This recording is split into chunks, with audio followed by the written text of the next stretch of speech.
আওয়ামী লীগ নামে নতুন রাজনৈতিক দলের নিবন্ধন চেয়ে নির্বাচন কমিশনে আবেদন জমা পড়েছে।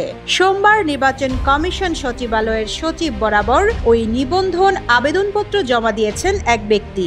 ঘটনা নিশ্চিত করে মঙ্গলবার ইসির অতিরিক্ত সচিব KM আলী নেওয়াজ জানিয়েছেন, রাজনৈতিক দল নিবন্ধনের ক্ষেত্রে এর বিধিমালা বিবেচনায় সিদ্ধান্ত নেওয়া হবে। জানা গেছে, উজ্জ্বল রায় নামে এক ব্যক্তি সোমবার ইসিতে আওয়ামী লীগ নামে নতুন রাজনৈতিক দলের নিবন্ধন চেয়ে আবেদন করেছেন। আবেদনে তিনি দলের সভাপতি উল্লেখ করেছেন। চিঠিতে দলের কার্যালয়ের ঠিকানায় বঙ্গবন্ধু অ্যাভিনিউ উল্লেখ করা হয়েছে, তবে সেখানে সড়ক বা বাড়ি নম্বর উল্লেখ নেই। প্রতীক চাওয়া হয়েছে নৌকা অথবা ইলিশ।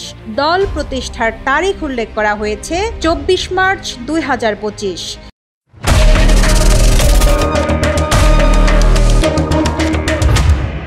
এই দলের কমিটির মেয়াদ 30 এপ্রিল শেষ হবে বলে জানিয়েছে। তবে কোন সালের 30 এপ্রিল এ দলের কমিটির মেয়াদ শেষ হবে তা উল্লেখ করেনি।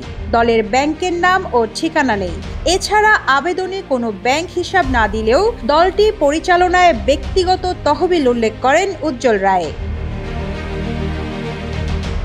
আবেদনে আরও জানা যায়, উজ্জ্বল রায় নির্বাচনী এলাকা দিনাজপুর 5 আসন থেকে 7ম জাতীয় সংসদ নির্বাচনে নির্বাচিত হয়েছেন বলে উল্লেখ রয়েছে। তার বাড়ি দিনাজপুরের পার্বতীপুর উপজেলার রামচন্দ্রপুর গ্রামে।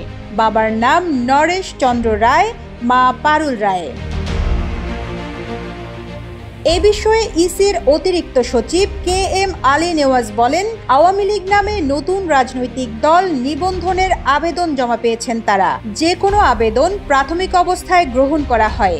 রাজনৈতিক দল নিবন্ধনের ক্ষেত্রে এর বিধিমালা বিবেচনায় সিদ্ধান্ত নেওয়া হবে। রিজওয়ানা রিন্তি, ইত্তেফাক।